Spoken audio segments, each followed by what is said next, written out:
So from as far back as anybody can remember, our species has needed basically four things to survive. We had to have water, we had to have food, we have to have shelter, and we have to have fire. With the advent of fire, that actually helped us expand on the building side of things or the shelter side of things. When we first started out, we found caves, overhangs, cliffs, something that we could just shield ourselves from the elements. But then once we started developing our technologies, we got to where now we got into the nomadic side of things where we built shelters that we could put up quick, take down quick, and move so we could follow the game. Then we started moving into where we were growing crops, and now our buildings are more permanent. Well, one thing that didn't change was we still had to have people that could build those structures or who had the skill set to build those structures. And if you look at through history, they got really good at building things. So look at the Romans with the aqueducts and the Colosseum and even their churches and their cathedrals. And then you get into the Renaissance where now we've got not only cathedrals and buildings and homes, but now they've started to turn into just almost like artwork. And that lends itself into the modern day where we still have that architecture where it is an art form, but we also have the practical side of it where we have construction buildings or we have residences where we get to live, football stadiums, everything that's under the sun. Somebody had to A, design it or B, build it. And so today's episode, we're going to talk to a gentleman named Tony Chaffin. He has got a master's in architecture. He is a teacher at TSTC Waco in the Building Construction Trades Department. And we're hoping he's going to be able to build on our knowledge of what the building trades are and where you can go with that degree. So sit back, let's hopefully learn a little bit. I'm Bryan, and this is Necessary Conversations.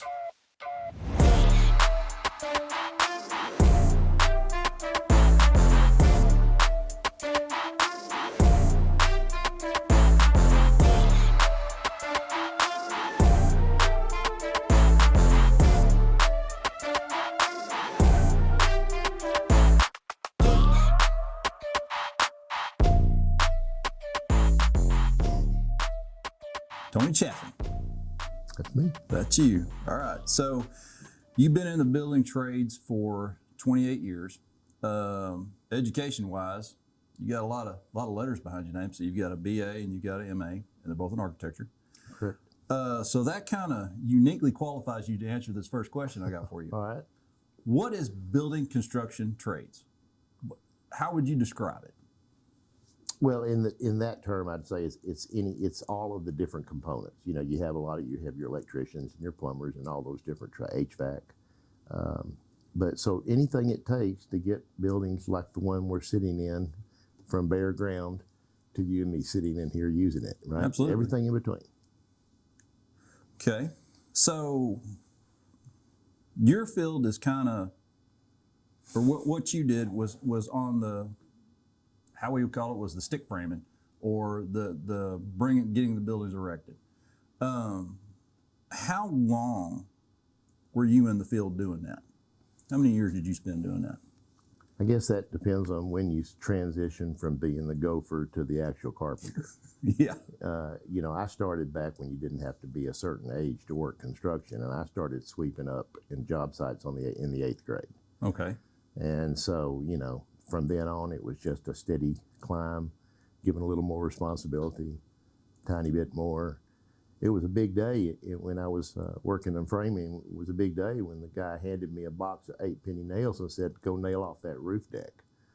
You know, because Actually got a little bit of responsibility. Just go do something besides sweeping and carrying this from here to there. So it just went from there. So okay, so let's tap into that. You finally get to start doing something. Where did that actually start? So where did you get your start? My dad was a builder here in Waco. Okay.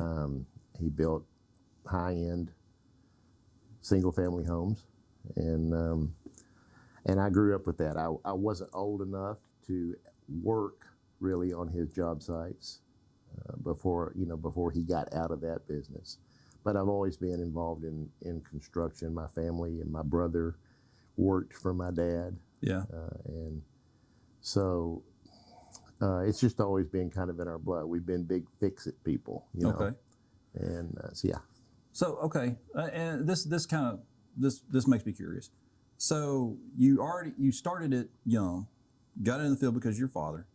So where did the education thing come into? Why go get that education after? I mean, you had a good career, sounds like, starting out, or had at least the opportunity to do it. Yeah, I mean, you know, I would consider that I was a carpenter by the time I was out of high school. You know, in summers and Christmas break, Thanksgiving, whenever I wasn't going to school, I was usually on the job site. So, not on my dad's, but on other people that used to do business for my dad, and then they employed me. So, but when I had the opportunity, I was encouraged to go ahead and go to college.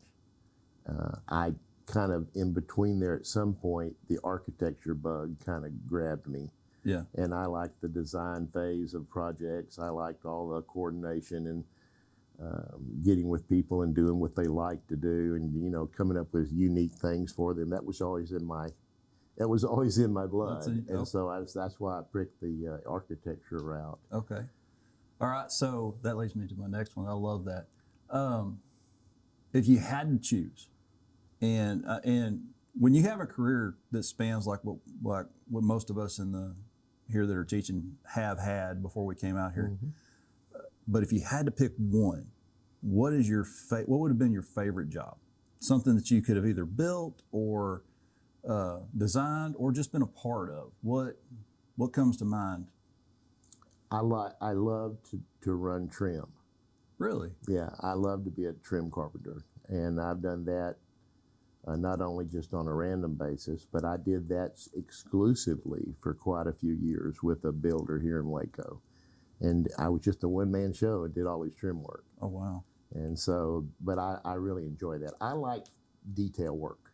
Yeah, and that's very detail-oriented when you start doing trim because everybody sees that. You know, I teach some of the framing classes over here sometime and fill in for them. And, you know, the guys worry about certain things sometimes that they're doing. And my favorite saying is, you need to get it right, but it's not a piano, right? So I like that. Yeah, you know, that's a good saying. Piano is the time for absolute perfection. Yes. And that doesn't mean you settle for second best when you're framing a house. It has to be correct. Yeah. But you're not getting your micrometers out. You're not getting your calipers out Correct. to do framing work. And so that's why I like trim work, is because it's more exact. Yes, that's I really do like that. That's awesome. Cabinet work as well. I like to build cabinets. Yeah, and those are really that ties a home together a lot of times, especially on that. Which also leads me to, so let's talk about what is the difference in your opinion of a residential builder versus like a commercial or an industrial builder, because there is a difference, and there's a vast difference in between the two.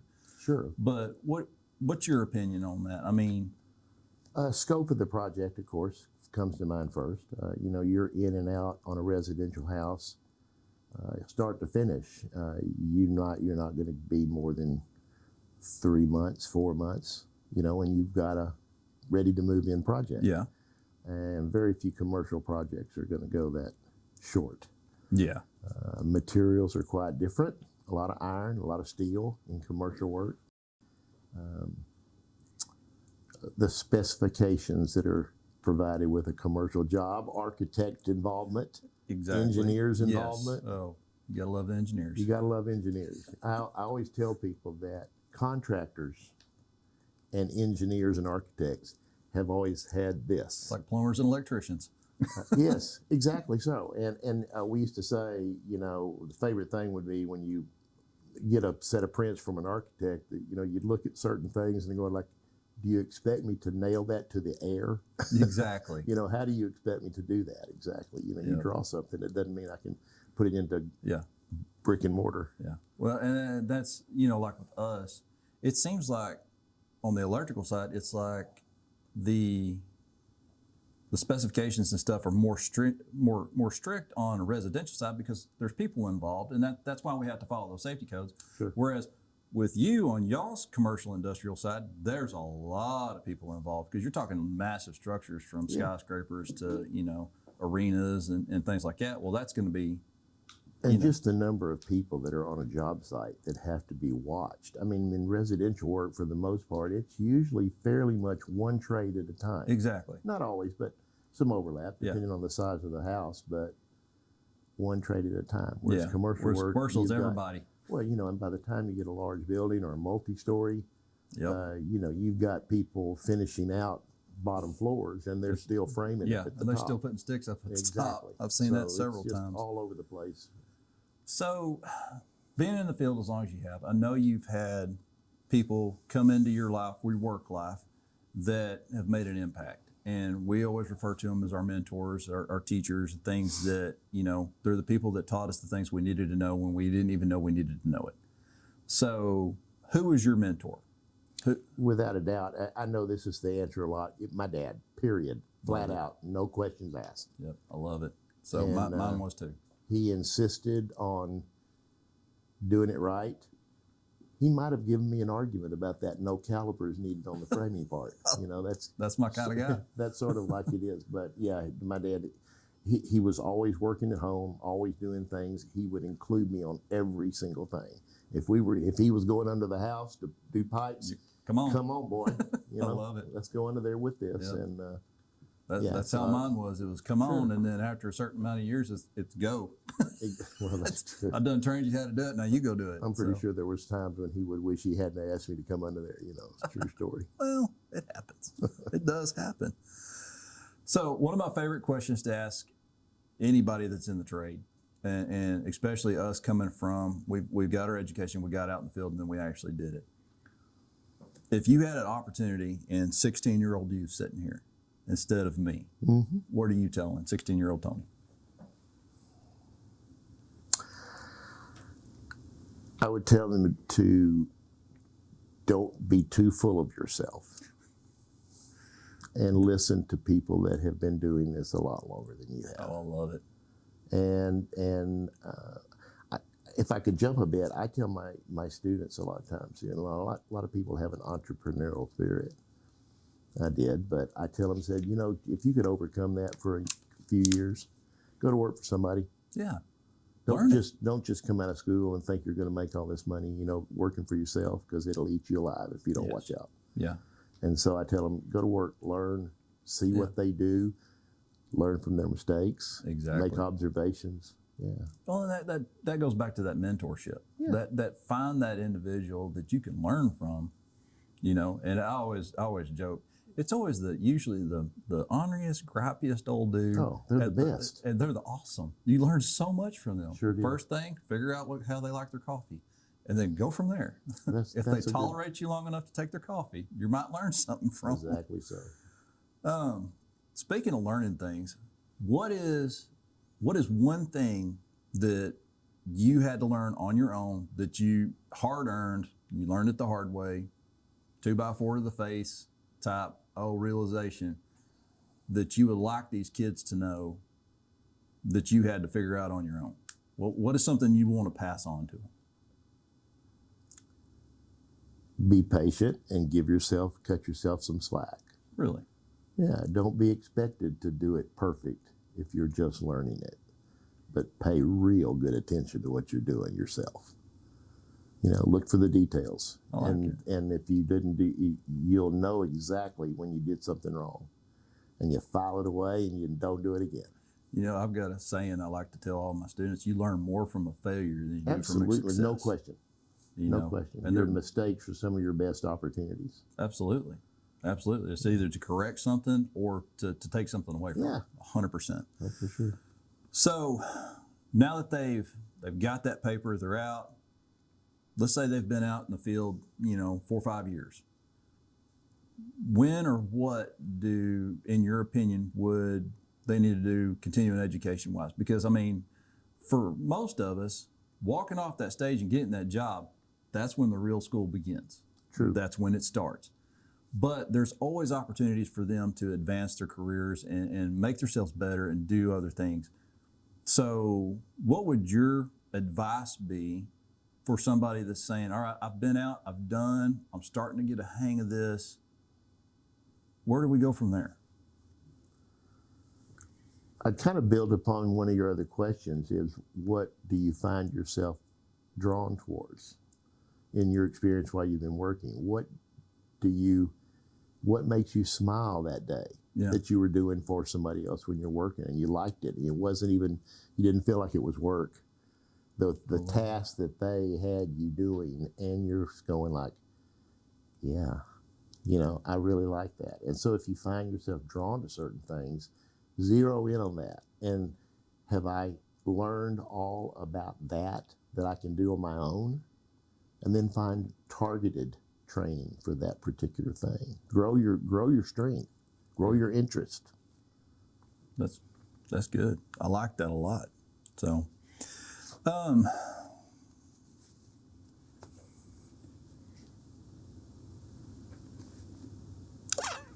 man, that was good. I like that one. That one really hit home. Good. That one really hit home. One thing I would like to so you told me about the shop that you did, the job. It was a beautician's parlor. Oh, yeah. Yes, that was one of the last jobs that the renovation. So that was a renovation that you did. Was that with as Chaffin Construction? Yes. So, and that was so. And the reason I'm asking is because you told me that your favorite was doing when you were working for yourself and doing it, and I love that because you brought it up that don't get over exuberant about going and doing and starting your own business and just running at it. Learn how to do it first. So your first technically you took it over from your dad, and then No, I did not. Oh, you didn't take it over from your dad? I was like I said, he did that when I was got out of it when I was 7. Oh, okay. 8 years old. Okay. And then he moved on. He was his office was actually out here for a while. He was hired by MCC to be their supervisor of the new campus when they built it. Oh, okay. He was the college's representative, making sure the builders We're doing what they did were it to supposed to. specs. Oh, I got you. Okay. And so they actually had him out here That's cool. before they had a place. So you over got there. a previous tie to this place. Oh yeah. Oh, yeah. that's awesome. So it's been. But you did. So you did Chaffin Construction first. Yeah. And then you went to the metal sales. Oh yeah, I worked for metal sales when my son came along. Yeah. And then you went to Baylor. And then I went to Baylor. And then you came here. Yeah, I worked for Airmark at Baylor. So and that's why I like having you in this seat, because you can speak to, all right, residential commercial construction from a construction manager / contractor side. And then you've done the sales side of it with stick framing and the metal and all that stuff. And then you've done Baylor is industrial, big stuff, because they got all kinds of buildings. That was I guess probably a really favorite time. I didn't do it, I was just managing a bunch of people. I had 25 skilled trades guys in my shop. But that's a different ballgame, isn't it? When you got people, when you got those kind of tradesmen under you, and you're no, you need here, you go here, you go here. What'd you do? What you did? What? Yep. Exactly. That's always that. Yeah, and you're that was always fun. You're always you're trying to please the customer, but you're also got Airmark is sitting there watching the bottom line. Yeah.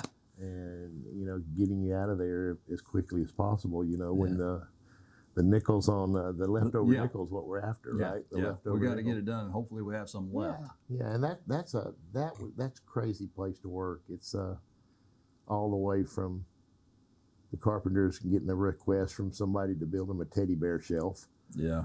In their office, all the way to. Did you ever have to deal with unions much? No. Really? We didn't use very many union shops. Work? I mean, we occasionally, but most of the time it was more independence. Yeah. Usually unions are up in bigger cities and stuff like that, so we didn't have to deal with much. Sometimes when we get into electrical and plumbing, we would have union shops that we had to that we worked with. No, it's all right. It was you got to get along with everybody.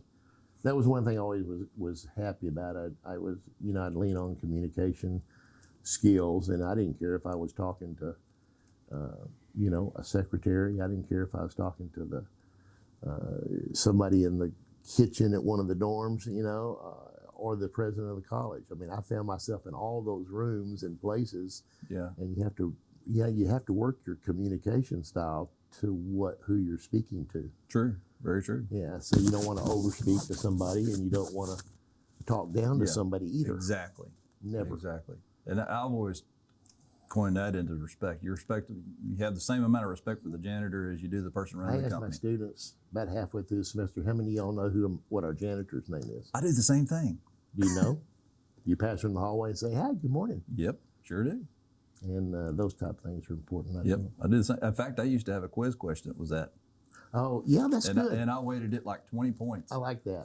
I It's like that. What's our janitor's name? What's our janitor's name? You should know. You should know, You should know. and you should acknowledge her and Exactly. thank her for cleaning up after your mess Exactly. that Exactly. you make every day, every time you come in our building. You Yep. know? It's not just the hard skills we're teaching, No, it's the soft skills. Well, and that's right. Job skills is a big part of what we do over there, all the way from, that's why we require attendance, of course. Right? Yep, absolutely. You can't be absent X number of times, or you're Yep. on the job site, you're going to get canned. Exactly. So You know, same way here, you're going to fail if you're That's absent. exactly what I tell them, So if we treated this like a job, you didn't call in sick, didn't let me know where you were, Right. you probably not going to have a job when you get back. Yeah, what do you mean you didn't bring your tools today? Yeah, What are you planning on doing in shop? exactly. That's So, those type of sometimes things. you just want to go, really? Yeah, it's pretty funny. But yeah, so yeah, a lot of those soft skills are important. In our we have a couple of management classes over there. We Yeah. teach.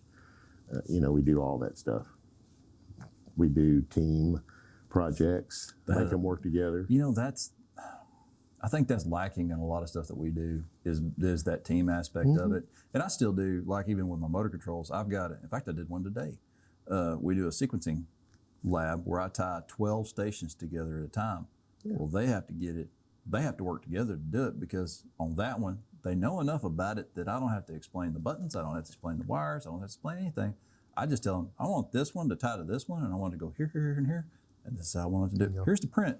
Y'all have fun. And then I Figure sit it down out. and I'll be quiet. Yeah, And that's just good. see, it's really cool because you get to see who the leaders are. You get to see that dynamic. You get to see them. Yeah, somebody always steps They will up. rise to the top. Somebody They always steps always up. rise to the top. And it's funny because that right there is one of the things that I look for in those students is who's got that leadership quality and who is going to step up, because it's a different person Yeah. a lot of time.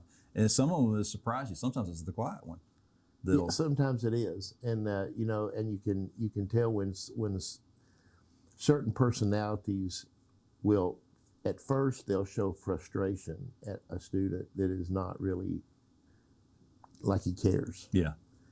and if they're on the same team, pretty soon the frustration turns to like, we're doing it this way, Yep. because somebody's got to make a Yep. decision. Here. You're not listening. You're not listening, so let's do it like this. Yeah. I love that. We do we make them present. Absolutely. When we do teams, we make them get up in front of the class and present their research, present their project, Yeah. talk out loud, project your voice, Yep. those type of things. We do all that. And that's over there. stuff they need to do because they're going to have to do that eventually. They don't believe me at first. Yeah. But They don't think they'll ever have to do that. yeah, until they come back after they've been in the field 5 years, like, yeah, oh I'm really man, I'm so glad glad you made me do I'm that. so glad you did. I get that a lot. So, thank you for being here. Oh yeah, Thank you for doing this. Sure. I really do appreciate it. And hopefully we get to do it again. I quieted you down, huh? I love it. Go ahead. I love it.